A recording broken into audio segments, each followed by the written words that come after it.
اعوذ باللہ من الشیطان الرجیم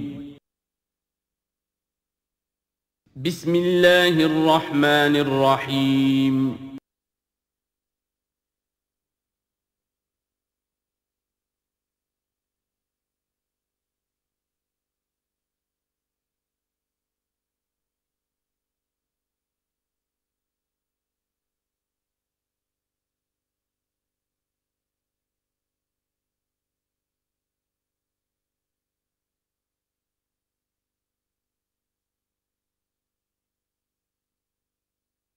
نحمده ونصلي على رسوله الكريم اما بعد فاعوذ بالله من الشيطان الرجيم بسم الله الرحمن الرحيم واتل ما اوحي اليك من كتاب ربك لا مبدل لكلماته ولن تجد من دونه ملتحدا واصبر نفسك مع الذين يدعون ربهم بالغداة والعشي يريدون وجهه ولا تعد عيناك عنهم تريد زینة الحیاة الدنیا ولا تطع من اغفلنا قلبه عن ذکرنا واتبع هواه وكان امره فرطا وقل الحق من ربكم فمن شاء فليؤمن ومن شاء فليكفر انا اعتدنا للظالمين نارا احاط بهم سرادقها صدق اللہ العظیم۔ اور پڑھا کرو اس میں سے کہ جو وحی کیا گیا ہے آپ کی جانب آپ کے رب کی کتاب میں سے، اس کی باتوں کا بدلنے والا کوئی نہیں، اور نہیں پاؤ گے تم اپنے لیے اس کے سوا کوئی اور جائے پناہ۔ تھامے رکھو، روکے رکھو اپنے آپ کو ان لوگوں کے ساتھ جو پکارتے ہیں اپنے رب کو صبح و شام اور چاہتے ہیں اس کی رضا، طالب ہیں اس کے روئے انور کے، اور نہ دوڑیں آپ کی نگاہیں ان سے ہٹ کر آپ کہ دنیا کو یہ محسوس ہو، یہ مغالطہ ہو کہ ترید و زینت الحیات الدنیا۔ یہ ذرا مشکل مقام ہے قرآن مجید کا کہ بظاہر تو الفاظ یہ ہیں کہ آپ کی نگاہیں دنیا کی زیبائش اور آرائش کی تلاش میں ان فقراء اور غرباء سے ہٹ کر امراء کی طرف نہ اٹھیں، لیکن ظاہر بات ہے کہ حضور صلی اللہ علیہ وسلم کی یہ شان نہیں تھی، لہذا اس میں جو بات سمجھ میں آتی ہے وہ یہ ہے کہ ایسا نہ ہو کہ آپ کے التفات کی وجہ سے دنیا یہ محسوس کرے کہ ان کی نگاہ میں بھی وقت اور اہمیت جو ہے وہ دنیاوی مال و دولت اور اسباب کی ہے۔ کسی داعی حق کے لیے یہ معاملہ بہت ہی نازک ہوتا ہے کہ ایک طرف جو حالات و واقعات ہیں اس کے اعتبار سے، جو حقائق ہیں اس کے اعتبار سے، معاشرے کے جو اونچے طبقات ہوتے ہیں، جو وہاں سرداری یا کسی اور طرح کی سربراہی کے منصب پر فائز ہوں یا ان کے پاس فراوانی ہو دولت کی، اب ظاہر بات ہے کہ ان کا ایک اثر و رسوخ ہوتا ہے معاشرے میں۔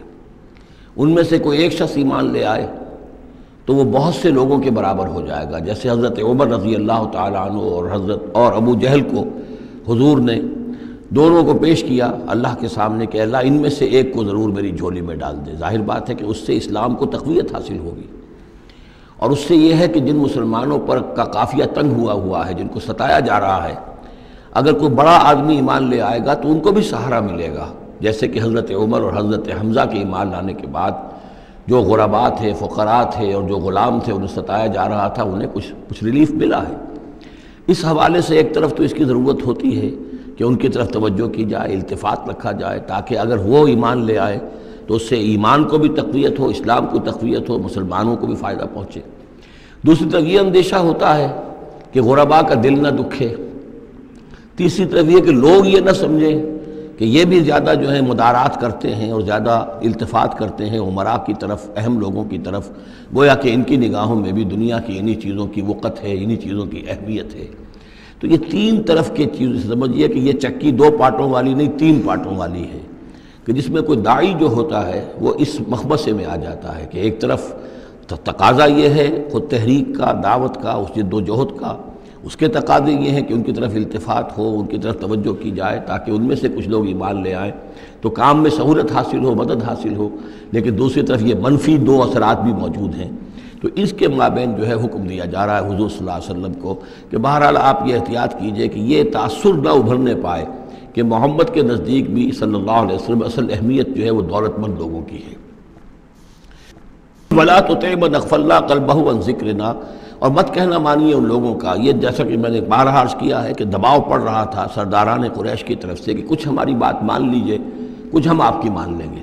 تو یہاں گویا کہ اس پہ پھر متنبہ کیا جا رہا ہے کہ جن لوگوں کو دلوں کو ہم نے اپنی یاد سے غافل کر دیا ہے، محروم کر دیا ہے، آپ ان کی باتیں سنیں بھی مت، ان کی طرف دھیان بھی مت دیجئے۔ ولا تطع من اغفلنا قلبه عن ذکرنا واتبع هواه وكان امره فرطا وقل الحق من ربکم۔ یہ جو مضمون ابھی ہم نے دوبارہ پڑھا ہے، اس کو آپ دیکھیں گے کہ یہ 21ویں پارے کی آغاز میں پھر دوبارہ آئے گا کہ جب بھی شدید کشاکش کا دور آیا ہے تو اس میں یہی ہدایات اللہ تعالیٰ کی طرف سے آئی ہیں حضور کو اور حضور کی وساطت سے تمام اہل ایمان کو، کہ قرآن مجید کے ساتھ تمسک جو ہے اور مضبوط کرو، قرآن مجید کے ساتھ اپنے تعلق کو اور گہرا کرو، اور اس کو پڑھنا اور اس کا جو ہے اس کے ساتھ جو ہے اپنے اوقات کا بسر کرنا، اس میں اور اضافہ کرو، اسی سے تم ان شدائد اور مصائب کا مقابلہ کر سکو گے۔ وَقُلِ الْحَقُّ مِن رَبِّكُمْ، اور کہہ دیجئے یہ حق ہے میرے رب کی طرف، تمہارے رب کی طرف سے جو میں پیش کر رہا ہوں۔ فَمَن شَاءَ فَلْيُؤْمِنْ وَمَن شَاءَ فَلْيَكْفُرْ، تو اب جو چاہے ایمان لائے، جو چاہے کفر کرے۔ یہ بالکل وہی بات ہے جو سورۃ الدہر میں کہی گئی ہے کہ اما شاکرا و اما کفورا، ہم نے پورا اختیار دے دیا، انا ہدیناہ السبیل اما شاکرا و اما کفورا، یہ اختیار ہم نے انسان کو دیا ہے، چاہے شکر گزار بندہ بنے، چاہے کفران نعمت کی روش اختیار کرے۔ تو یہاں انداز یہ ہے کہ آپ ان کفار سے کہہ دیں کہ میں دعوت پیش کر رہا ہوں، اب تمہیں ایمان لانا ہے لاؤ، کفر کرنا ہے کفر کرو، لیکن بین کی کوئی بات نہیں ہو سکتی، کوئی گیو اینڈ ٹیک، کوئی جو ہے کمپرومائز یہ ممکن نہیں ہے۔ قل الحق من ربکم، ٹیک اٹ اور لیو اٹ، یہ حق ہے تمہارے رب کی طرف سے، چاہے اسے چھوڑ دو تو پورے کو چھوڑنا ہوگا، قبول کرنا ہے تو پورے کو کرنا ہوگا۔ فمن شاء فلیؤمن ومن شاء فلیکفر انا اعتدنا للظالمین نارا، ہم نے ظالموں کے لیے، کافروں کے لیے، مشرکوں کے لیے آگ تیار کر رکھی ہے، احاط بہم سرادقھا، اس کی قناتیں ان کا احاطہ کر لیں گی، وہ قناتوں کی شکل میں آگ ہوگی، ان کو گھیرے میں لے لیں گی۔ وَإِن يَسْتَغِيثُوا، اور اگر وہ پیاس سے جہاں بلب ہو کر پانی مانگیں گے، یغاثوا بماء کالمہل یشفی الوجوہ، تو انہیں ایسا پانی دیا جائے گا پینے کے لیے کہ جیسے بھول، یہ جو مہل کے ترجمے کئی کیے گئے ہیں، کھولتے تیل کی تلچھٹ، لاوا، پگھلا ہوا تانبا اور پیپ وغیرہ، مان سدید، ان میں، اور وہ اتنا گرم ہوگا یشفی الوجوہ کہ ان کے چہروں کو بھون دے گا۔ بیس الشراب، بہت ہی بری شے ہوگی پینے کی، وساعت مرتفقہ، اور یہ ان کے لیے ان کی آرام گاہ جو بنے گی جہنم، بہت ہی بری آرام گاہ ہوگی۔ اس کے برعکس وہی سائملٹینیس کنٹراسٹ کا اسلوب، ان الذین آمنوا وعملوا الصالحات، جو لوگ ایمان لائیں اور نیک عمل کریں، انا لا نضیع اجر من احسن عملا، ہمارا یہ اصول نہیں ہے کہ جو لوگ اچھے عمل کریں ان کے اجر کو ہم ضائع کر دیں، ان کا اجر بھرپور انہیں ملے گا۔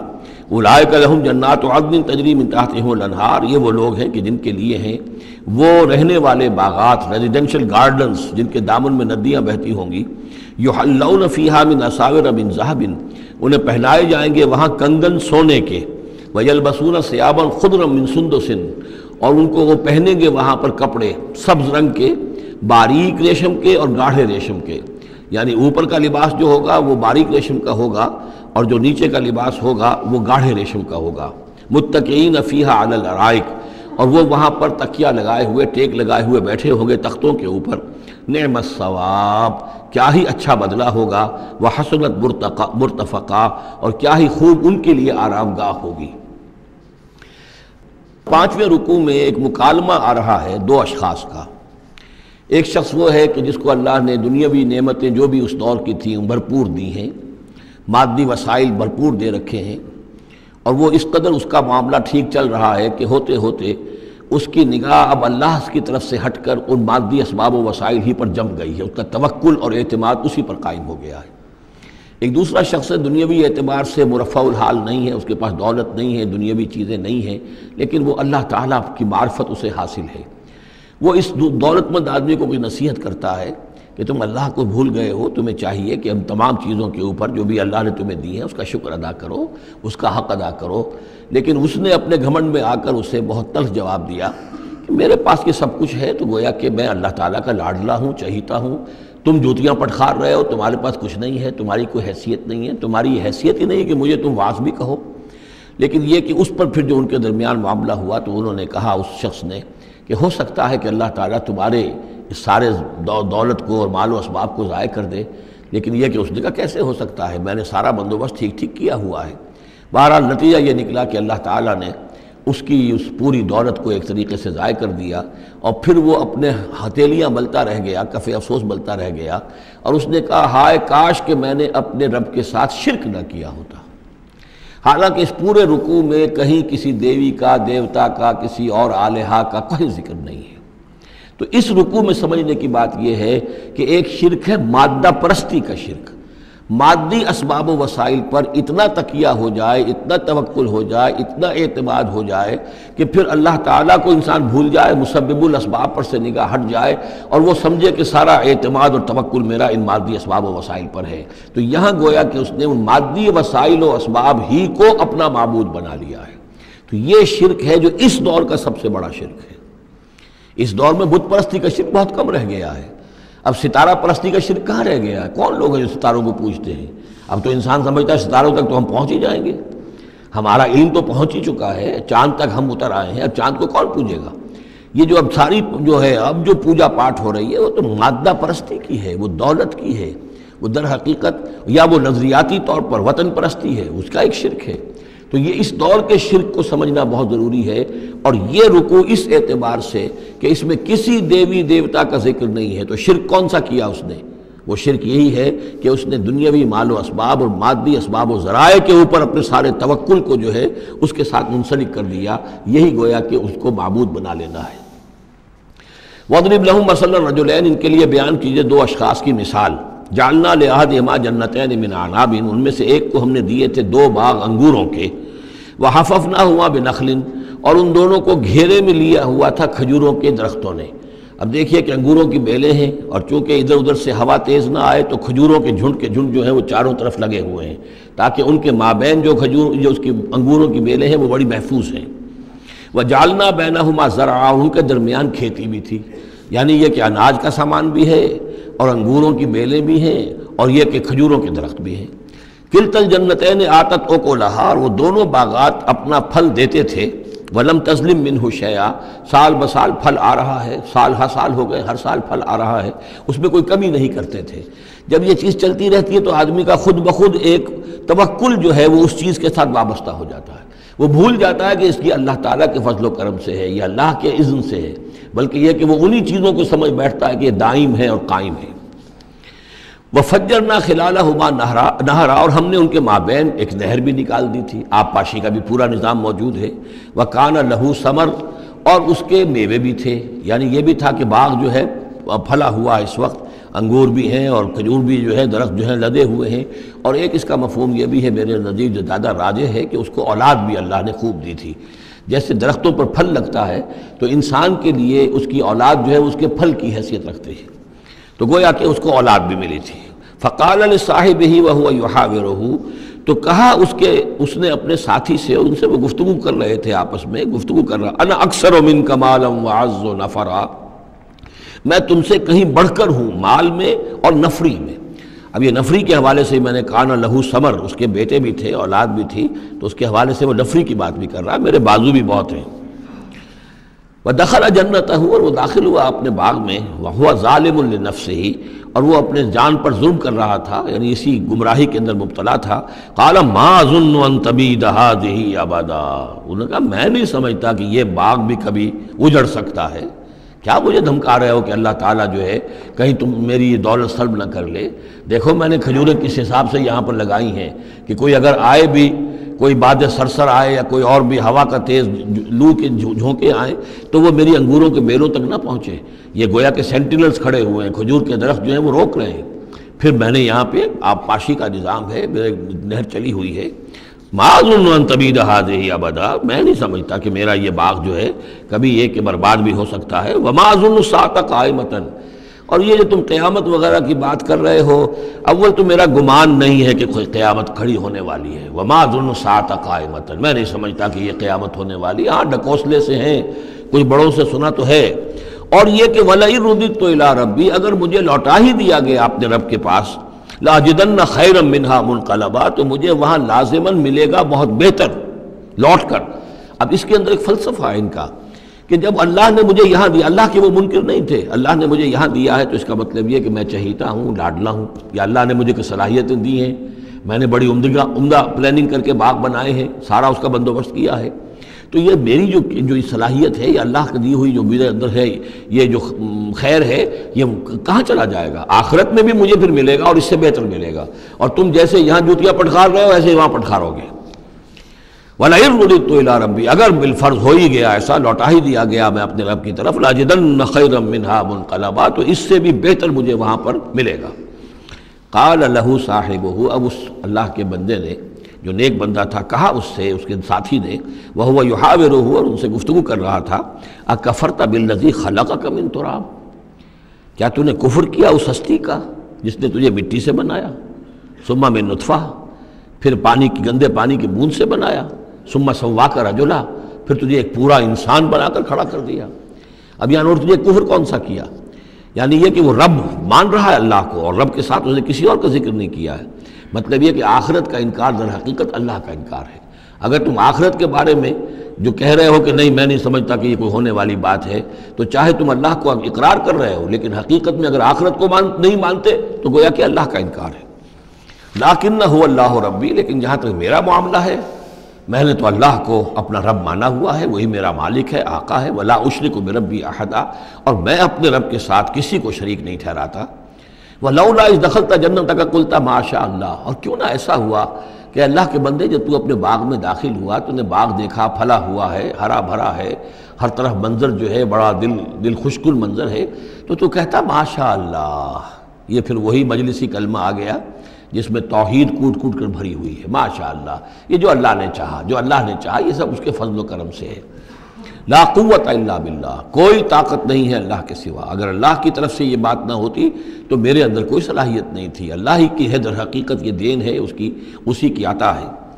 ان ترن انا اقل منک مالا و ولدا، اگر تم دیکھ رہے ہو کہ میں تم سے کم ہوں مال میں بھی اور اولاد میں بھی، فعسى ربی ان یؤتینی خیرا من جنتک، تو مجھے تو اپنے رب کے بارے میں یہ یقین ہے کہ وہ جب چاہے مجھے تیرے باغ سے بہتر باغ دے سکتا ہے، وَيُرْسِلَ عَلَيْهَا حُسْبَانًا، اور تیرے باغ کے اوپر وہ کوئی اوپر سے کوئی لو کا جھونکا ایسا بھیج سکتا ہے، من السماء، آسمان سے، فَتُصْبِحَ صَعِيدًا زَلَقًا، کہ یہ پورا باغ جو ہے یہ جو ایک ایسا چٹیل میدان ہو کر رہ جائے کہ یہاں کوئی درخت رہے نہ بیلے رہے۔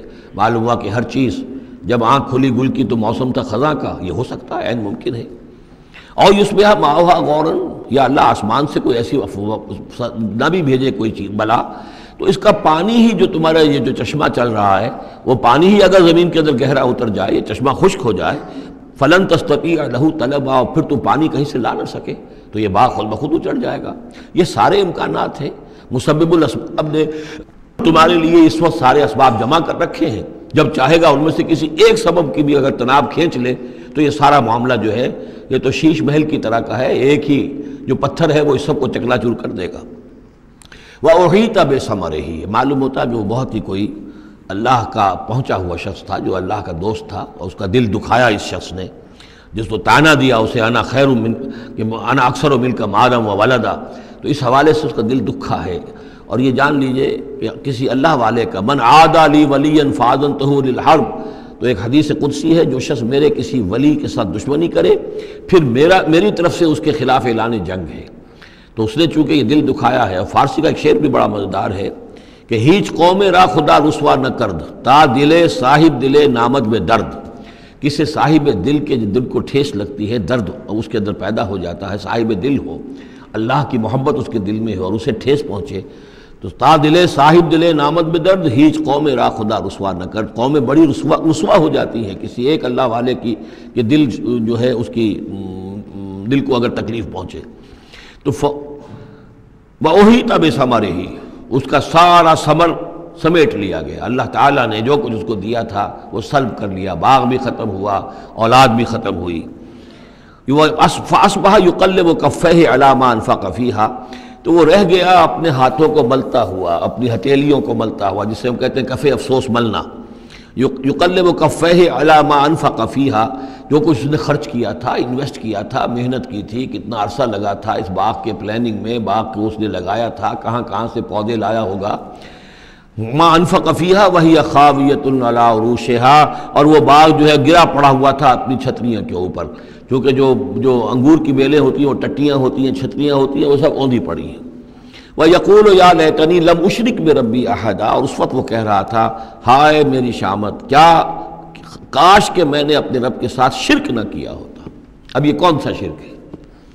اس گفتگو کے اندر کہیں کسی دیوی کا، دیوتا کا، کسی کا ذکر نہیں ہے، کسی کی شفاعت کا ذکر نہیں ہے۔ یہ ہے ہمارا آج کا نقشہ مادہ پرستی کا، آج کی ہماری ذہنیت جو ہے پوری کی پوری اس رکوع کے اندر موجود ہے۔ وَلَمْ تَكُنْ لَهُ فِئَةٌ يَنْصُرُونَهُ، اور نہ ہوئی پھر اس کی کوئی جماعت، کوئی اس کی فوج ہوتی جو اس کی مدد کرتی من دون اللہ، اللہ کے مقابلے میں۔ وَمَا كَانَ مُنْتَصِرًا، اور نہ ہی وہ اس قابل تھا کہ کسی سے انتقام لے۔ کس سے انتقام لے؟ سارا فیصلہ تو اللہ کی طرف سے ہوا ہے۔ هُنَالِكَ الْوَلَایَةُ لِلَّهِ الْحَقِّ، یہاں تو حکومت اور اختیار کل کا کل اللہ ہی کے لیے ہے، سچے اللہ کے لیے جو الحق ہے۔ یہ ولایا ہے واو کے زبر کے ساتھ۔ والی کہتے ہیں حاکم کو، مالک کو والی، والی سے ولایا بنتا ہے۔ ولی کہتے ہیں دوست، پشت پناہ، اور اس سے ولایا بنتا ہے، ولایت باہمی۔ اللہ ولی الذین آمنوا یخرجہم من الظلمات الی النور، اور الا ان اولیاء اللہ لا خوف علیہم ولا هم یحزنون، یہ ولایت ہے واو کے زیر کے ساتھ۔ اور والی ہونا کسی کا، فلاں ملک کا والی فلاں تھا، یعنی وہاں کا حکمران تھا، بادشاہ تھا، تو یہاں کی بادشاہی، یہاں کا اختیار، هنالک الولایۃ للہ الحق، کل ولایت اللہ ہی کے ہاتھ میں ہے۔ ہوا خیر ثوابا و خیر عقبا، یقیناً وہی بہتر ہے انعام دینے والا، اور وہی بہتر ہے نتیجے کے اعتبار سے، عاقبت کے اعتبار سے۔ وَاضْرِبْ لَهُم مَثَلَ الْحَیَاةِ الدُّنْیَا، اور ان کے لیے ذرا بیان کیجئے ایک مثال دنیا کی زندگی کے لیے۔ کَمَاءٍ أَنزَلْنَاهُ مِنَ السَّمَاءِ، جیسے پانی کہ ہم نے اتارا آسمان سے، فَاخْتَلَطَ بِهِ نَبَاتُ الْأَرْضِ، اس کے ساتھ رل مل کر زمین کا جو سبزہ ہے وہ نکل آیا۔ فَأَصْبَحَ حَشِيمًا تَذْرُوهُ الرِّيَاحُ، اب یہ ایک لمبی بات ہے جسے مختصر کیا گیا کہ پھر کچھ عرصے کے بعد وہ سبزہ جو ہے وہ زرد پڑ جاتا ہے، پھر دھوپ کے اندر سوکھ کر پیلا ہو گیا، پھر چورا چورا ہو گیا، پھر وہ چٹیل زمین کی زمین رہ گئی۔ تو زندگی کا یوں سمجھیے کہ جیسے فصل لے لیجئے، کھیت کے اندر آپ نے بیج ڈالے ہیں، ہل چلایا ہے، پانی دیا ہے، اب فصل ہے، لہرا رہی ہے، ہریاول ہے، بڑا دل خوشکن منظر ہے۔ کچھ دنوں کے بعد اسی فصل کے اوپر جو زردی آ جاتی ہے، پھر وہ پک گئی ہے، اس کے بعد وہ کٹ جاتی ہے، کٹنے کے بعد پھر وہی منظر وہی ہے، وہی ویران منظر ہے، اور کہیں کہیں جو ہے وہ جو بھی توڑی کے تن کے کچھ پڑے ہوئے ہیں، اللہ خیر صلی اللہ۔ یہ جو سائیکل ہے، یہ پلانٹ لائف کی سائیکل ہے، 3 مہینے کی ہے، 4 کی ہے، 6 کی ہے، 7 کی ہے، یہی ہے نا۔ لیکن یہی سائیکل ایک بڑے پیمانے پر انسانی زندگی کی ہے۔ ایک بچہ پیدا ہوا، اس وقت جو ہے بڑی خوشیاں منائی گئیں، پھر وہ بڑا جوان ہوا، قوی ہوا، طاقت والا ہوا، پھر اس کے اوپر ادھیڑ ابھر آ گئی، بال میں سفیدی آ گئی، چہرے پر جو ہے وہ جھریاں پڑنی شروع ہوئیں، اس کے بعد پھر اس پر موت وارد ہوئی، پھر اسے قبر میں اتار دیا گیا، وہ مٹی سے تھا اور مٹی میں جا کر مل گیا۔ ایک ہی سپین ایک چل رہا ہے، سائیکل چل رہا ہے۔ یہ انسانی زندگی کا سائیکل ہے، اور یہ جو نباتاتی زندگی کا سائیکل ہے، فرق اس میں کچھ نہیں ہے۔ اوپر سے پانی آیا اور زمین کا سبزہ نکل آیا، اوپر سے روح آئی ہے، اور ہمارے یہ اجساد اس زمین سے نکلے ہوئے ہیں، ان دونوں نے مل کر ہمیں اس حیات دنیاوی کی ایک شکل دے دی ہے۔ روح اوپر سے آئی ہے، زمینی شے نہیں ہے۔ بولے روح من امر ربی، اور یہ کہ زمینی طور پر جو بھی کچھ ہے، جو نظام ہے یہاں کا، اس میں یہ ہمارا جسم بنتا ہے اپنے ماؤں کے پیٹوں میں، اور پھر یہ روح کے ساتھ مل کر اس دنیا کی زندگی کے اندر ایک جو ہے ایک وقفہ امتحان جو ہے اس کو بسر کر رہا ہے۔ وَاضْرِبْ لَهُم مَثَلَ الْحَیَاةِ الدُّنْیَا، ان کے لیے دنیا کی زندگی کی مثال بھی بیان کیجئے، کَمَاءٍ أَنزَلْنَاهُ مِنَ السَّمَاءِ، جیسے کہ پانی جو ہم نے اتارا آسمان سے، فَاخْتَلَطَ بِهِ نَبَاتُ الْأَرْضِ، تو پھر اس کے ساتھ سبزہ جو ہے زمین کا رل مل کر نکل آیا، فَأَصْبَحَ حَشِيمًا، پھر وہ ہو گیا چورا چورا، تَذْرُوهُ الرِّيَاحُ، کہ جنہیں ہوائیں لیے اڑتی ہیں، اڑتی پھر رہی ہیں۔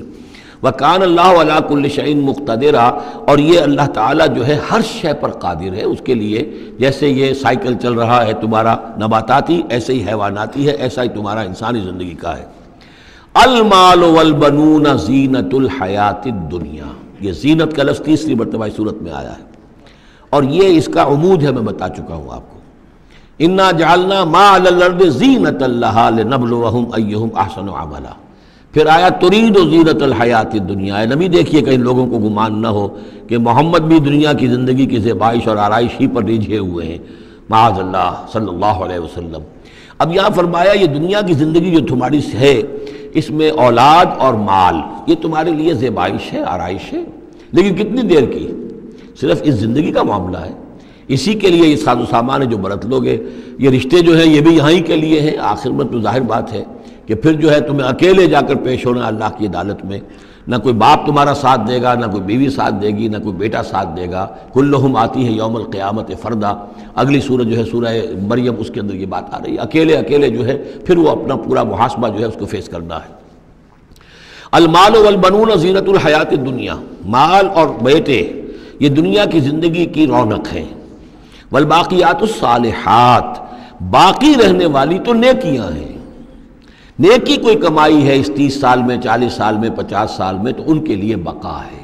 مال کے لیے کوئی بقا نہیں ہے. الباقیات الصالحات خیر عند ربک ثواب و خیر عملا. وہ یقیناً بہتر ہیں تیرے رب کے نزدیک ثواب کے اعتبار سے، بدلے کے اعتبار سے بھی، اور توقع اور امید کے اعتبار سے. امید اگر کوئی لگانی ہے تو یہ مال اسباب سے نہ لگاؤ. امید اگر لگانی ہے تو اولاد سے نہ لگاؤ. امید لگانی ہے تو کوئی نیکی اگر ہے اور آخرت میں اس کا اجر و ثواب کی توقع ہے تو تمہارے لیے سہارا جو ہے اصل بننا چاہیے وہ. وَيَوْمَ نُسَيِّرُ الْجِبَالَ. اب یہ قیامت کا نقشہ کھینچا جا رہا ہے. اور جس دن کہ ہم چلائیں گے پہاڑوں کو، وَتَرَى الْأَرْضَ بَارِزَةً، اور تم دیکھو گے کہ زمین بالکل ننگی ہو گئی ہے. کوئی اونچائی نہیں رہی، کوئی نیچائی نہیں رہی، کوئی اونچ نہیں، کوئی ٹیڑھ نہیں، کچھ نہیں، سیدھی چٹیل. پہاڑ چل جائیں گے تو ظاہر بات ہے کہ یہ اونچائیاں ختم ہو جائیں گی. وَحَشَرْنَاهُمْ، اور ہم ان سب کو جمع کریں گے. وَلَمْ نُغَادِرْ مِنْهُمْ أَحَدًا، اور ان میں سے ایک کو نہیں چھوڑیں گے. کوئی بھی نسل انسانی کا جو حضرت آدم سے لے کر اور قیامت کے آخری ساعت تک جو لوگ بھی پیدا ہوں گے سب کے سب موجود ہوں گے. وَعُرِضُوا عَلَىٰ رَبِّكَ صَفًّا، اور پیش کیے جائیں گے اپنے رب کے سامنے صفیں باندھے ہوئے. لَقَدْ جِئْتُمُونَا كَمَا خَلَقْنَاكُمْ أَوَّلَ مَرَّةٍ، یہ پہلے بھی مضمون آ چکا ہے. آ گئے ہونا ہمارے پاس جیسے کہ ہم نے پیدا کیا تھا پہلی مرتبہ. پہلی مرتبہ کب؟ عالم ارواح میں. وہ اکٹھے تھے سب کے سب. بعد میں جو دنیا میں پیدائش ہماری ہوئی ہے یہ تخلیق ہے دوسری مرتبہ. یہ زمینی تخلیق کے ساتھ روح کو جوڑ کر جو ہے یہ ہمارا در حقیقت یہ تخلیق ثانی ہے. تخلیق اول جو ہے وہ تو ہماری ارواح کی شکل میں ہوئی، اور وہی شکل میں تھی کہ آدم سے لے کر اگر کل دنیا کی زندگی 15,000 برس ہو، فرض کیجئے آدم کے بعد سے لے کر قیامت تک، تو 15,000 برس تک جتنے انسان نسل آدم میں پیدا ہوئے بیک وقت وہ موجود تھے اس وقت بھی، اور بیک وقت موجود ہوں گے قیامت کے میدان میں بھی.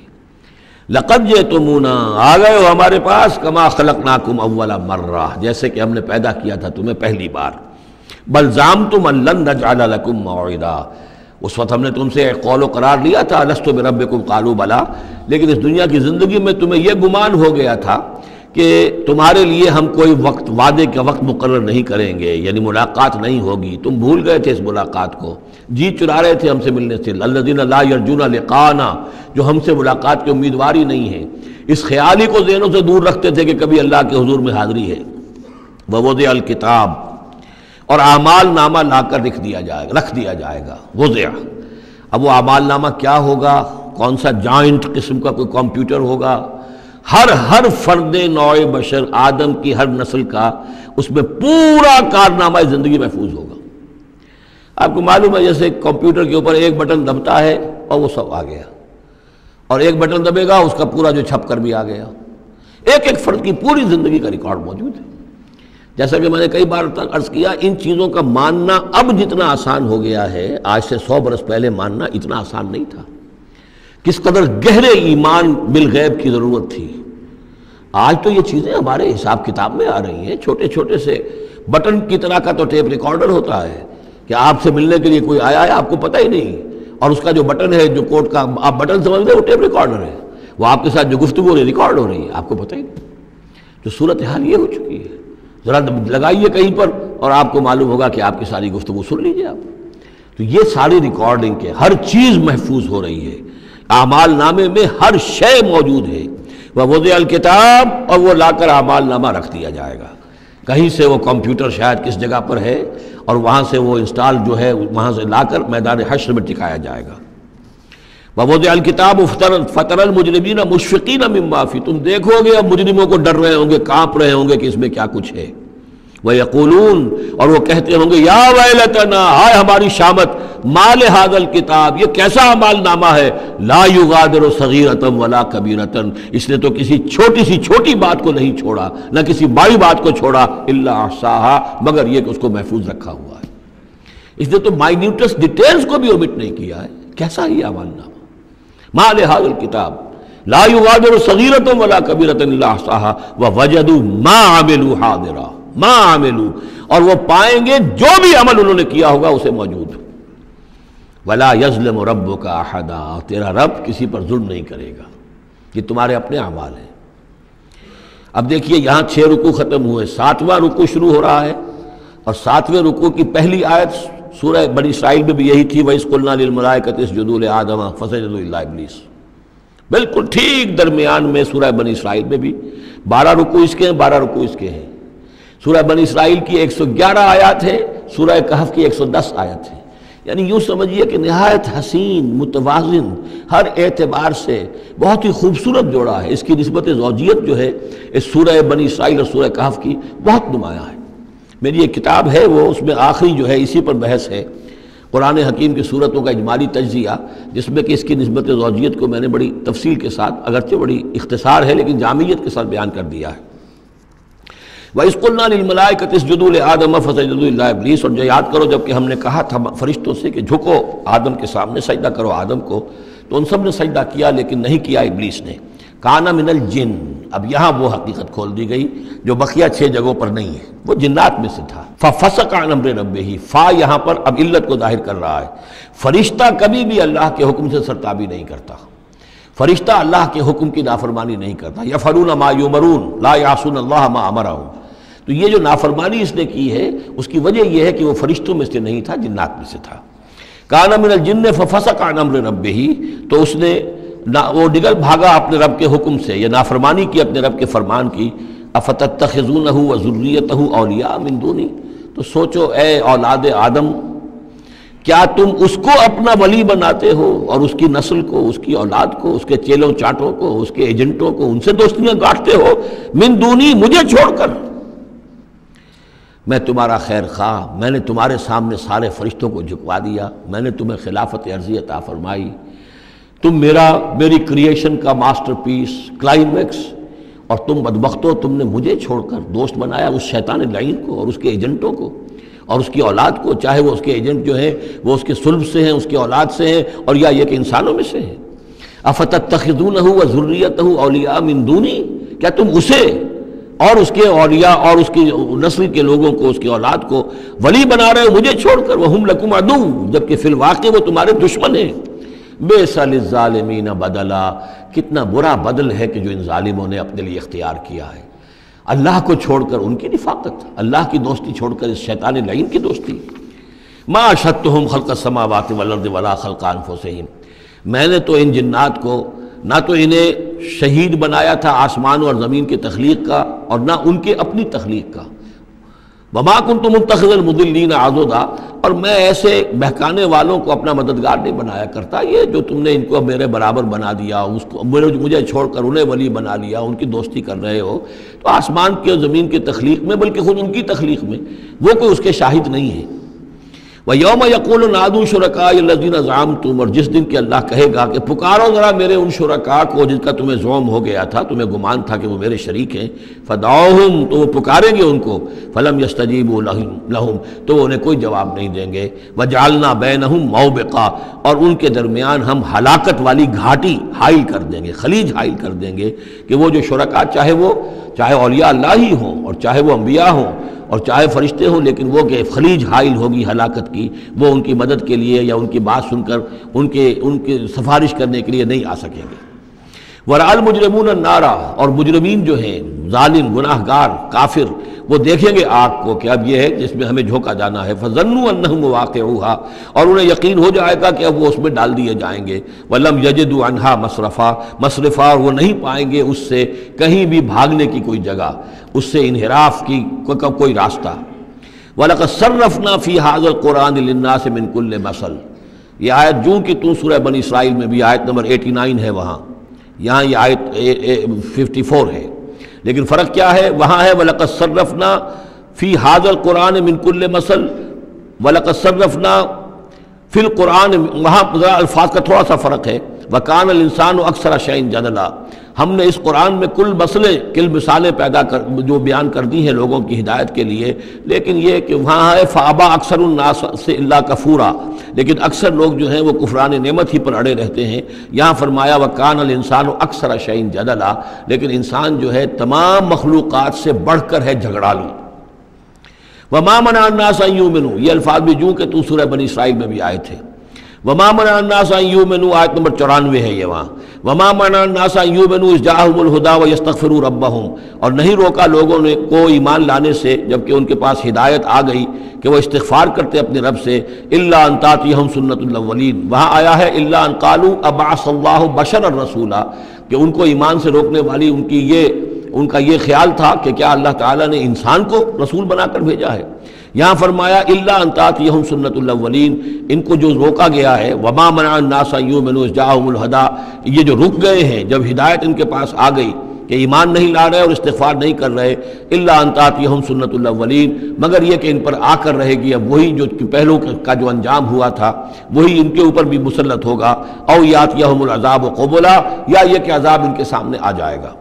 وما نرسل المرسلین الا مبشرین ومنذرین، یہاں پہ جمع کے سیغے میں آ رہا ہے، سورہ بنی اسرائیل میں واحد کے سیغے میں آیا تھا آخری رکوع میں، وما ارسلناک الا مبشرا ونذیرا، اور ہم نے نہیں بھیجا ہے محمد آپ کو مگر مبشر اور نذیر بنا کر۔ یہاں جمع کے سیغے میں وما نرسل المرسلین الا مبشرین ومنذرین ویجادل الذین کفروا بالباطل، اور یہ کافر جو ہیں یہ جھگڑتے ہیں کفر اور بالباطل، جھوٹ کے لیے، جھوٹ کی طرف سے، لیدحضوا بہ الحق، تاکہ اس کے ذریعے سے حق کو بچلا دیں، حق کو ٹلا دیں، حق کو شکست دے دیں۔ یہ جھگڑ رہے ہیں، دلیل بازی کر رہے ہیں، مناظرے کر رہے ہیں، کٹ حجتیاں کر رہے ہیں۔ وَيُجَادِلُ الَّذِينَ كَفَرُوا بِالْبَاطِلِ لِيُدْحِضُوا بِهِ الْحَقَّ وَاتَّخَذُوا آيَاتِي وَمَا أُنذِرُوا هُزُوًا، اور انہوں نے میری آیات کو اور جو انہیں انذار کیا گیا، خبردار کیا گیا، اس کو ہنسی مذاق اور ٹھٹھا بنا لیا ہے۔ وَمَنْ أَظْلَمُ مِمَّنْ ذُكِّرَ بِآيَاتِ رَبِّهِ، اس شخص سے بڑھ کر ظالم کون ہوگا جسے اس کے رب کی آیات کے ذریعے سے نصیحت کی جائے، یاد دہانی کرائی جائے، فَأَعْرَضَ عَنْهَا، پھر بھی وہ اعراض کرے ان آیات الہیہ سے، وَنَسِیَ مَا قَدَّمَتْ يَدَاهُ، اور بھول جائے کہ اس کے دونوں ہاتھوں نے آگے کیا بھیجا ہوا ہے، کیا کرتوت ہیں جو بھیجے ہوئے ہیں۔ اگر تو ایمان لے آتا، ان آیات سے استفادہ کرتا، اپنے کیے پر پچھتاتا، توبہ کرتا، اس دنیا ہی میں اپنے سابقہ گناہوں کی اللہ تعالیٰ سے معافی لے کر جاتا، لیکن یہ کہ یہاں تو صورت یہ ہے کہ وَمَنْ أَظْلَمُ مِمَّنْ ذُكِّرَ بِآيَاتِ رَبِّهِ، اسے تذکیر کی گئی، نصیحت کی گئی اس کے رب کی آیات سے، فَأَعْرَضَ عَنْهَا، اس نے اعراض کیا، وَنَسِیَ مَا قَدَّمَتْ يَدَاهُ، اور بھولے رہا وہ کہ کیا کچھ اس نے آگے بھیجا ہوا ہے، کیا جھاڑ جکاڑ جو ہے اس نے عاقبت کے لیے تیار کیا ہوا ہے۔ اِنَّا جَعَلْنَا عَلَىٰ قُلُوبِهِمْ أَكِنَّةً أَن يَفْقَهُوهُ، یہ مضمون بھی آ چکا ہے سورہ بنی اسرائیل میں، حجابا مستورا، اور ہم نے ان کے دلوں کے اوپر جو ہے پردے ڈال دیے ہیں۔ اِنَّا جَعَلْنَا عَلَىٰ قُلُوبِهِمْ أَكِنَّةً أَن يَفْقَهُوهُ، ہم نے ان کے دلوں کے اوپر پردے ڈال دیے ہیں کہ اسے سمجھ نہ پائیں، وَفِي آذَانِهِمْ وَقْرًا، اور ان کے کانوں میں ہم نے ثقل پیدا کر دیا، بوجھ پیدا کر دیا کہ یہ سن نہیں سکتے۔ وَإِن تَدْعُوهُمْ إِلَى الْهُدَىٰ، اور اگر آپ پکاریں گے انہیں ہدایت کی طرف دعوت دیں گے، فَلَن يَهْتَدُوا إِذًا أَبَدًا، تو یہ کبھی بھی ہدایت پانے والے نہیں ہیں۔ یعنی اب ان کے دلوں پر مہر لگ چکی ہے، اب اللہ تعالیٰ کا وہ جو قانون ہے ہدایت و ضلالت کا، اس کی جو آخری دفعہ ہے وہ ان کے اوپر لگ چکی ہے، ان کے اوپر اپلائی ہو چکی ہے۔ وَرَبُّكَ الْغَفُورُ ذُو الرَّحْمَةِ، اور آپ کا رب جو ہے بہت بخشنے والا ہے، بہت رحمت والا ہے۔ لَوْ يُؤَاخِذُهُم بِمَا كَسَبُوا لَعَجَّلَ لَهُمُ الْعَذَابَ، اگر وہ جو کچھ بھی ان کی کمائیاں ہیں، جو کرتوت ہیں، ان کے اوپر فوراً مواخذہ کر لیتا تو بہت جلدی ان کو عذاب جو ہے بھیج دیتا۔ اس سے پہلے آ چکا ہے، پھر زمین کے اوپر تو کوئی ایک انسان بھی باقی نہ رہتا اگر فوری طور پر انسان کو جو ہے سزا دے دی جائے۔ لَعَجَّلَ لَهُمُ الْعَذَابَ، تو اللہ تعالیٰ یقیناً بہت جلدی دے دیتا ان کو عذاب۔ بَل لَهُم مَوْعِدٌ، نہیں، ان کے لیے ایک وقت ہے، وعدے کا وقت ہے جو معین ہے۔ لَن يَجِدُوا مِن دُونِهِ مَوْعِلًا، وہ اس سے کہیں سرکنے کی جگہ نہیں پائیں گے۔ جب وہ اجل آ جائے گی، جب وہ موعد آ جائے گا، جو وعدے کا وقت آ جائے گا، پھر جیسے پہلے ہم پڑھ چکے لا يستقدمون ولا يستاخرون، نہ اب آگے جا سکیں گے نہ پیچھے۔ وَتِلْكَ الْقُرَىٰ أَهْلَكْنَاهُمْ لَمَّا ظَلَمُوا، اور یہ وہ بستیاں ہیں جن کا کہ ذکر ہم قرآن مجید میں بار بار کر چکے ہیں. یہ احقاف کے اندر جو لوگ آباد تھے، اور یہ جو حجر میں لوگ تھے، اصحاب الایکا تھے، وہ عمورہ اور صدوم کی بستیاں تھیں. وَتِلْكَ الْقُرَىٰ أَهْلَكْنَاهُمْ لَمَّا ظَلَمُوا، ہم نے ان کے رہنے والوں کو ہلاک کیا جبکہ انہوں نے ظلم کی روش اختیار کی، شرک کی اور کفر کی روش اختیار کی. وَجَعَلْنَا لِمَهْلِكِهِمْ مَوْعِدًا، اور ان کی بھی ہلاکت اور بربادی کے لیے ہم نے ایک وعدے کا وقت معین کر دیا تھا. اس وقت معین سے پہلے عذاب ان پر بھی نہیں آ سکتا تھا.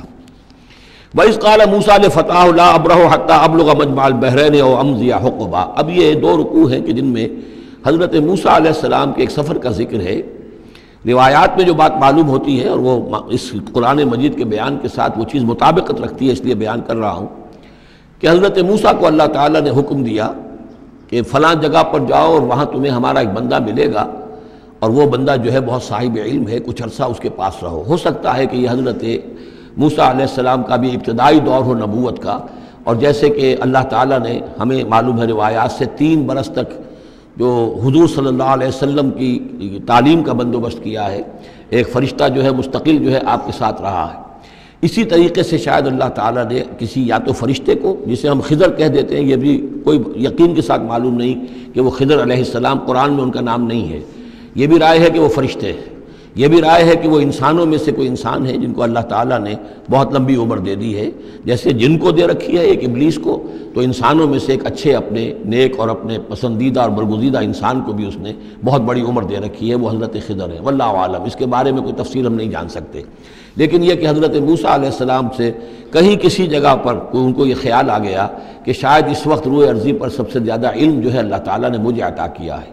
لیکن اس کے لیے پھر ذرا تعدیباً اور تربیتاً اور تعلیماً اب انہیں کہا گیا کہ فلاں ہمارا بندہ فلاں جگہ جاؤ، تمہاری ملاقات ہوگی، کچھ دیر اس کے پاس رہو اور دیکھو کہ وہ اس سے کیا حکمت تم سیکھ سکتے ہو.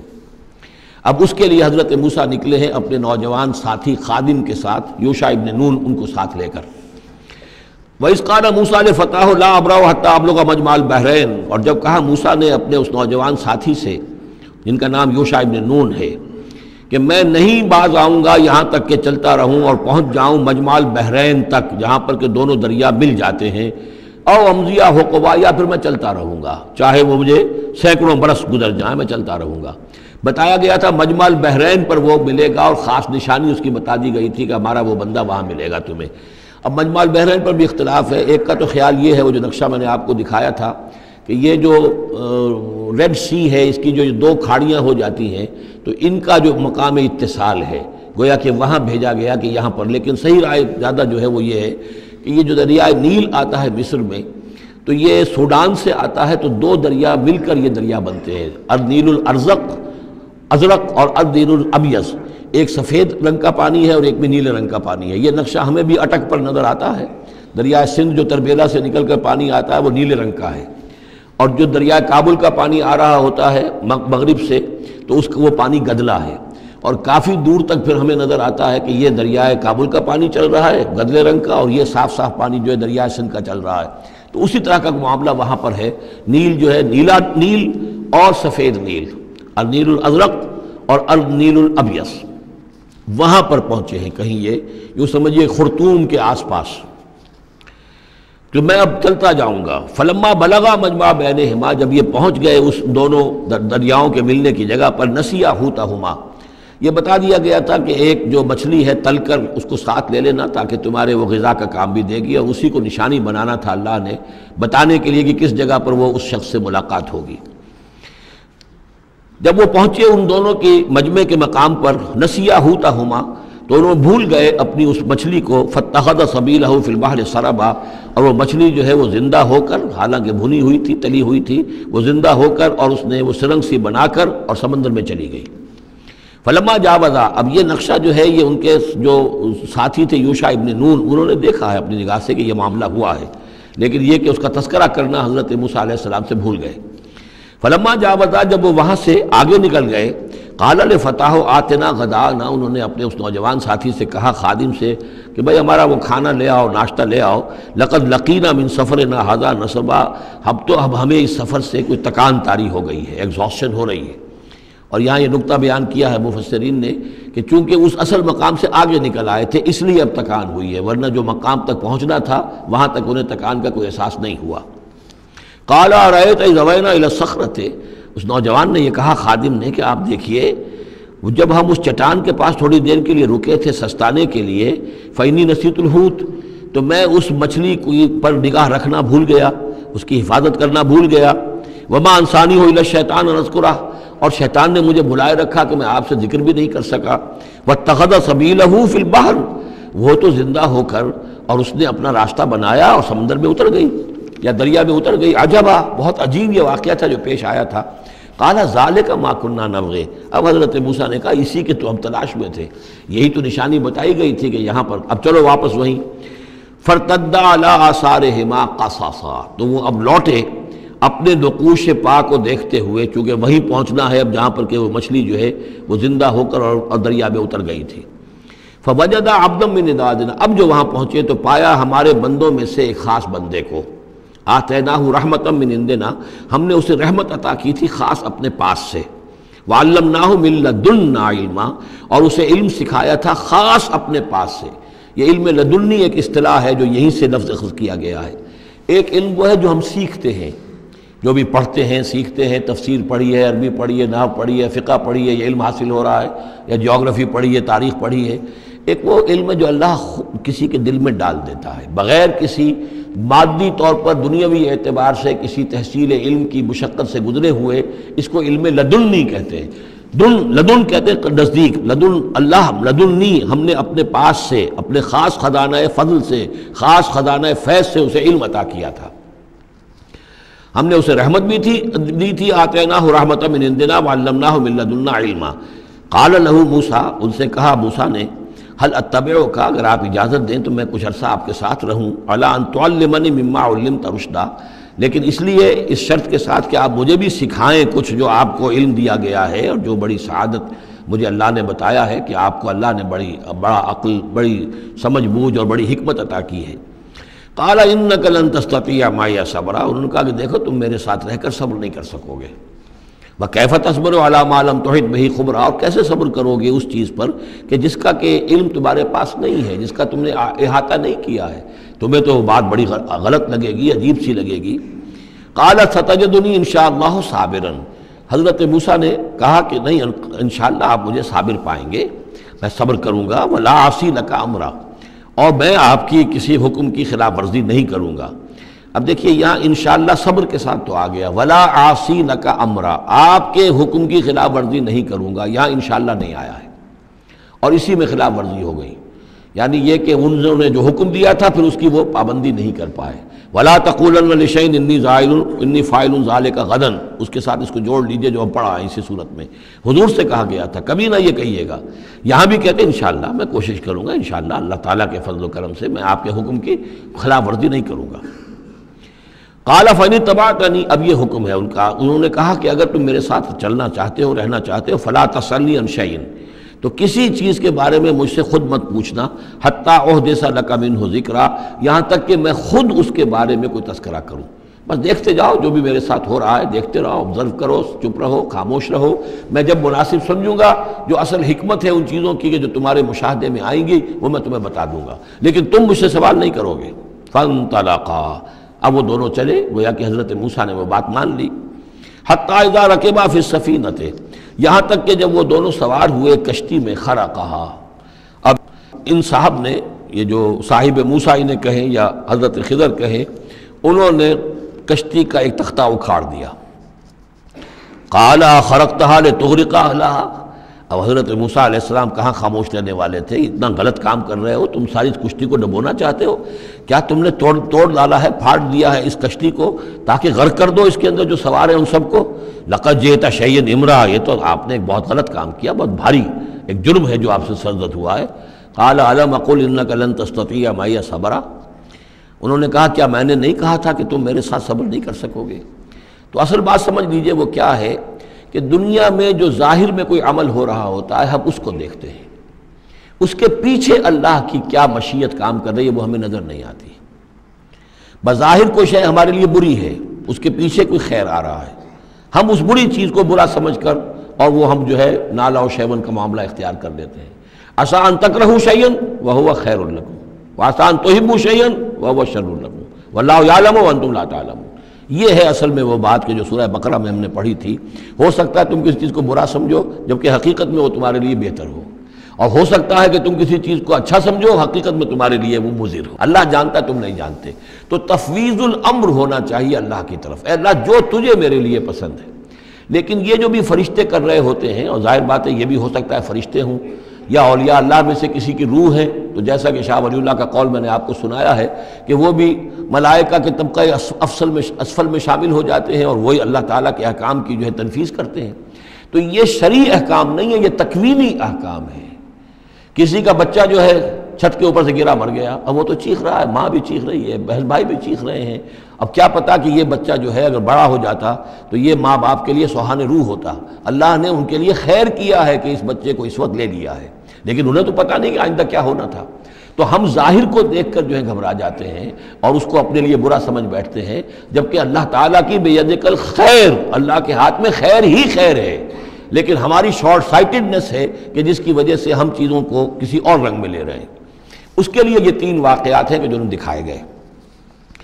قال لا تؤاخذنی بما نسیت ولا ترہقنی من امری عسرا، تو انہوں نے کہا، حضرت موسیٰ نے عرض کیا لا تؤاخذنی بما نسیت، مجھ سے مواخذہ نہ کیجئے اس پر کہ میں بھول گیا کہ میں نے آپ سے وعدہ کیا تھا کہ میں آپ سے کوئی سوال نہیں کروں گا۔ ولا ترہقنی من امری عسرا، اور نہ دباؤ ڈالیے مجھ پر میرے معاملے میں کچھ زیادہ سختی نہ کیجئے، ایسا نہ ہو کہ ایک ہی دفعہ کی میری اس غلطی کے اوپر کہتے ہیں جاؤ اب یہاں سے، بلکہ ذرا یہ نرمی کیجئے۔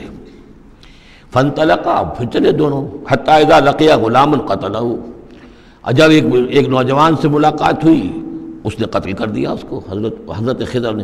قالا قتلت نفسا زکیۃ بغیر نفس، حضرت موسیٰ علیہ السلام پھر بولے یہ کیا کیا آپ نے؟ ایک بے گناہ جان کو آپ نے قتل کر دیا اس کے بغیر کہ اس نے کسی کا خون بہایا ہو۔ لقد جئت شیئا نکرا، یہ تو آپ نے بہت ہی نامعقول حرکت کی ہے۔ قال الم اقل انک لن تستطیع معی، کے انداز میں کہا الم اقل لک، کیا میں نے نہیں کہا تھا تم سے کہ تم میرے ساتھ صبر نہیں کر سکو گے؟ قال ان سألتک عن شیء بعدها فلا تصاحبنی، حضرت موسیٰ نے عرض کیا کہ اچھا ٹھیک ہے، اب اگر تیسری مرتبہ مجھ سے غلطی ہو جائے، دوسری مرتبہ اور مجھے معافی دے دیں، اگر اب میں اس کے بعد کوئی آپ سے سوال کروں تو پھر ٹھیک ہے، آپ مجھے اپنے ساتھ نہ رکھیے گا، فلا تصاحبنی، پھر یہ کہ میں اپنا راستہ لے لوں گا۔ قد بلغت من لدنی عذرا، میری جانب سے آپ نے جو ہے حجت قائم کر دی ہے اور آپ عذر جو ہے اب آپ کر سکتے ہیں کہ آپ مجھے اپنے ساتھ نہ رکھیں، یعنی خطا میری ہے۔ فانطلقا، پھر چلے، حتی اذا اتیا اہل قریۃ استطعما اہلہا، اور جب یہاں تک کہ وہ پہنچے ایک بستی والوں کے پاس، وہاں انہوں نے ان سے چاہا کہ وہ انہیں کھانا کھلائیں، مسافر جیسے ہوتے ہیں کہ بھائی ہم لوگ آئے ہیں، مسافر ہیں، آپ کی بستی میں آئے ہیں تو ہمیں کھانا کھلائیے۔ فَأَبَوْا أَن يُضَيِّفُوهُمَا، تو وہاں کی بستی والوں نے، وہ ایسے کچھ کٹھور اور شقی لوگ تھے، انکار کر دیا ان کی ضیافت سے، انہیں کچھ کھانے کو نہیں دیا۔ فَوَجَدَ فِيهَا جِدَارًا، وہاں انہوں نے دیکھا ایک دیوار، يُرِيدُ أَن يَنقَضَّ، کہ بالکل گرنے کو ہے، ٹوٹنے کو ہے، گرنے کو ہے۔ فَأَقَامَهُ، تو وہ حضرت خضر نے اس کو سیدھا کر دیا، بنا دیا اور سیدھا کر دیا، مضبوط کر دیا۔ قَالَ لَوْ شِئْتَ لَاتَّخَذْتَ عَلَيْهِ أَجْرًا، تو حضرت موسیٰ نے پھر کہا کہ اگر آپ چاہتے، یہ اتنے ناہنجار لوگ، انہوں نے مسافروں کو کھانا تک نہیں دیا اور آپ نے بغیر مزدوری لیے ہوئے ان کا کام کر دیا، ان کی یہ دیوار سیدھی کر دی۔ لو شئت لاتخذت علیہ اجرا، آپ اس پر اجرت طلب کرتے ہیں ان سے، اور یہ جو اجرت سے جو ہے بہرحال ہم جو ہے کچھ نہ کچھ کھاتے پیتے۔ قال ھذا فراق بینی و بینک، کہ بس یہ اب میرے اور آپ کے درمیان اب علیحدگی کا وقت ہے۔ سأنبئک بتأویل ما لم تستطع علیہ صبرا، اب میں تمہیں بتائے دیتا ہوں اصل راز اور حقیقت ان چیزوں کا جس پر کہ آپ صبر نہ کر سکے۔ اما السفینہ، جہاں تک اس کشتی کا معاملہ ہے، فکانت لمساکین یعملون فی البحر، تو یہ ان مزدوروں کی ملکیت تھی کہ جو دریا میں محنت کرتے ہیں، جیسے کشتی ہے ادھر سے ادھر اتار دیا، 2 پیسے لے لیے، ایک پیسہ لے لیا، یہ مزدوری کر رہے ہیں، ان کے لیے گویا کہ کمائی کا اور ان کی معاش کا یہی ذریعہ ہے۔ فاردت ان اعیبھا، میں نے یہ چاہا کہ اس کو عیب دار کر دوں۔ وَكَانَ وَرَاءَهُمْ مَلِكٌ يَأْخُذُ كُلَّ سَفِينَةٍ غَصْبًا، جبکہ آگے جو ہے ایک بادشاہ تھا، حاکم تھا، جو ہر کشتی کو کہ جو ثابت و سالم ہے اسے وہ غصب کر رہا ہے، اس کو جو ہے کنفسکیٹ کر رہا ہے، جیسے آج کل بھی ہوتا ہے ہمارے ہاں، وہ ویگنز جو ہیں وہ پولیس والے روک لیتے ہیں تو اسی طریقے سے وہ جو ہے قبضہ کر رہا ہے ان پر، یاخذ کل سفینۃ غصبا۔ اب وہ دیکھے گا کہ یہ تو ٹوٹی بھی کشتی چھوڑ دے گا، تو کشتی میں ایک تختہ لگا لینا تو آسان کام ہے، پوری تختی جا رہی تھی تو میں نے ایک تختہ جو ان کا جو ہے توڑ دیا ہے تاکہ اسے ناقص سمجھ کر وہ بادشاہ جو ہے اسے ریجیکٹ کر دے اور اس کشتی کو نہ لے، تو ان مزدوروں کی پوری کشتی بچ جائے۔ ایک تختہ توڑنے سے تختی بچتی ہے، اور یہ سالم رہتی تختی تو پوری کشتی جا رہی تھی۔ تو میں نے ان کی خیر کے لیے کیا ہے، جس کو تم نے یہ سمجھا کہ شاید میں لوگوں کو ہلاک کرنے کے لیے میں نے یہ قدم اٹھایا ہے۔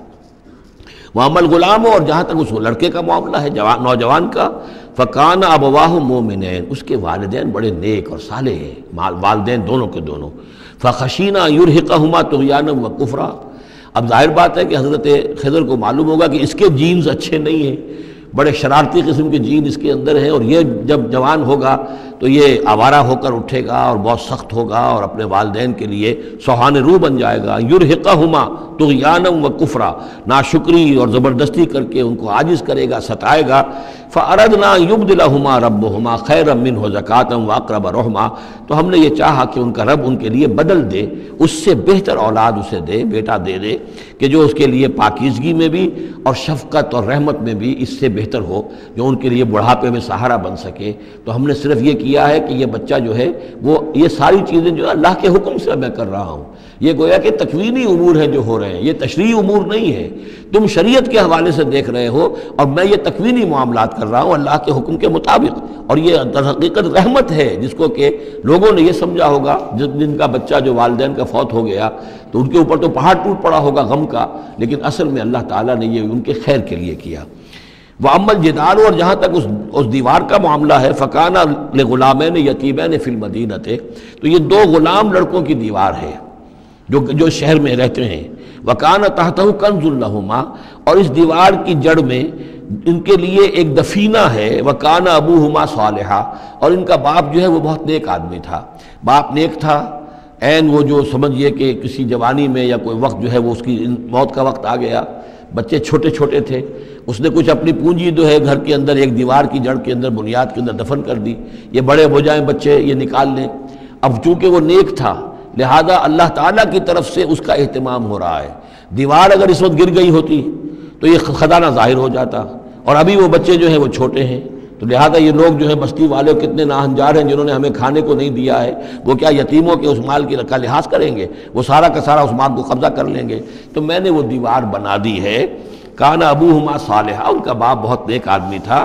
فاراد ربک یبلغا اشدہما، تو آپ کے رب کا یہ فیصلہ ہوا کہ یہ دونوں بچے جو ہیں اپنی پوری جوانی کو، پختگی کو، بلوغت کو پہنچ جائیں، ویستخرجا کنزہما، اور پھر وہ اپنا خزانہ نکال لیں۔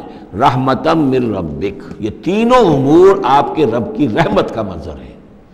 بظاہر جو بھی نظر آ رہا ہے، تو دنیا میں جو حالات و واقعات ہو رہے ہیں یہ حقیقت دنیا کے اعتبار سے ہم اس کے ظاہر کو دیکھتے ہیں، اور ظاہر کے حوالے سے ہی دل گرفتہ ہو گئے، رنجیدہ ہو گئے، نقصان ہو گیا، یہ ہو گیا، ہاں اے فلک پیر جواں تھا ابھی عارف، کیا تیرا بگڑتا جو نہ مرتا کوئی دن اور، مرثیوں پر مرثیے کہے جا رہے ہیں، یہ سب کچھ ہوتا ہے، لیکن یہ کہ یہ پتہ نہیں ہوتا کہ اللہ تعالیٰ کی طرف سے جو بھی ہے وہ خیر ہے، اسی میں بھلائی ہے۔ تو بندہ مومن کا کام کیا ہے؟ تفویض الامر الی اللہ، اپنے معاملات کو اللہ کے حوالے کر دے، راضی برضائے رب، جو اللہ کی طرف سے آیا کہ ہر چساقی ماریخت عین الطاف است، رحمتا من ربک، یہ سب کچھ رحمت تھا، رحمت ہے آپ کے رب کی طرف سے۔ وما فعلتہ عن امری، یہ میں نے اپنے جی سے نہیں کیا ہے، میرا فیصلہ نہیں ہے۔ یعنی یہ جو بھی تھے، چاہے فرشتے تھے اور چاہے کوئی نیک انسان ہے جنہیں اللہ نے بہت لمبی زندگی دے دی ہے، چاہے یہ کوئی روح ہے کہ جو انسانی شکل میں پھر آ گئی ہے، کہ جو اللہ تعالیٰ نے کسی ولی اللہ کی روح کو جو ہے وہ طویل زندگی دے رکھی ہے، کوئی بھی ہے، اس سے کوئی فرق واقع نہیں ہوتا، لیکن یہ کہ وہ در حقیقت کارکنان قضاء و قدر کی فوج میں ریکروٹ ہو گئے، وہ جو فیصلے کر رہے ہیں، جس کی تنفیذ کر رہے ہیں، اس کا شریعت سے تعلق نہیں ہے، وہ تکوینی امور ہے اللہ تعالیٰ کے۔ ذالک تعویل ما لم تستطع علیہ صبرا، یہ ہے تعویل، یہ ہے اصل حقیقت، یہ ہے اصل راز ان چیزوں کا جس پر کہ اے موسیٰ تم صبر نہ کر پائے۔ اب اس کے بعد جو ایک رکوع میں واقعہ آ رہا ہے ذوالقرنین کا، تو جو بھی 1-2 منٹ ہمارے پاس ہے اس میں میں تھوڑی سی تمہید بیان کیے دیتا ہوں کہ تو ایک سوال یہ بھی تھا کہ ذوالقرنین کون ہے؟ یہ کون ہے؟ یہ سمجھئے کہ اس صدی تک تقریباً 1300 برس تک ہمارے مفسرین ان کے علم میں نہیں تھا کہ کوئی اتنا بڑا بادشاہ ہو رہا ہو جتنا بڑے بادشاہ کا ذکر ابھی ذوالقرنین کے حوالے سے آئے گا، تو لہٰذا لوگوں نے یہ سمجھا عام طور پر کہ سکندر اعظم، یہی معلوم تھا سکندر بہت بڑا فاتح تھا، وہ مقدونیہ سے چلا یونان سے اور دریائے بیاس تک آ گیا، کتنا بڑا، تو اس کو، لیکن یہ کہ اس کی سیرت و کردار جو ہے جو سکندر کی معلوم ہے، اس کی کوئی مناسبت ذوالقرنین کے اس کردار سے نہیں ہے۔ ذوالقرنین اصل میں ایران کے بادشاہ تھے، اور ایران اس وقت دو ملکوں میں پر منقسم تھا۔ اب بھی اگر ابھی کبھی نقشہ دیکھیں گے تو ایک علاقہ جو ہے ایران کا وہ تو ہے جو خراسان کا حصہ ہے، جو اصل ایران ہے اس کو بھی یوں سمجھیے دو حصوں میں، ایک پارس پرانا کہلاتا تھا جس سے فارس کا لفظ بنا ہے، اور دوسرا مادہ تھا، میڈیا یا مادہ۔ تو یہ ایک شخص ایسے ابھرے کہ جنہوں نے ان دونوں کو ملا کر ایک حکومت بنایا، اور وہاں سے سلطنت ایران کا جو یوں سمجھیے کہ جو ان کا ایک سنہرا دور ہے، اور ان کی عظمت و سطوت جس کی کہ وہ بہت زیادہ جس پر فخر کرتے ہیں، اس لیے کہ ایرانی قوم بڑی نیشنلسٹ ہے، نسل پرست ہے، ان کے اندر اپنی تاریخ پر، اپنی روایات پر جو ہے وہ بہت ان کو فخر ہے۔ تو وہاں سے وہ دور شروع ہوا، اور انہوں نے پھر اس علامت میں کہ میں نے دو ملکوں کو جوڑ کر ایک بنایا ہے، اپنے تاج کے اندر دو سینگ لگا لیے تھے، اور وہ جو ہے ذوالقرنین یہ لقب ان کا ہو گیا تھا۔ اس کے حوالے سے سوال کیا گیا، اور اس کے بارے میں تفصیل جو اگلے رکوع میں آئے گی۔ بارک اللہ لی و لکم فی القرآن العظیم و نفعنی و ایاکم بالآیات والذکر الحکیم۔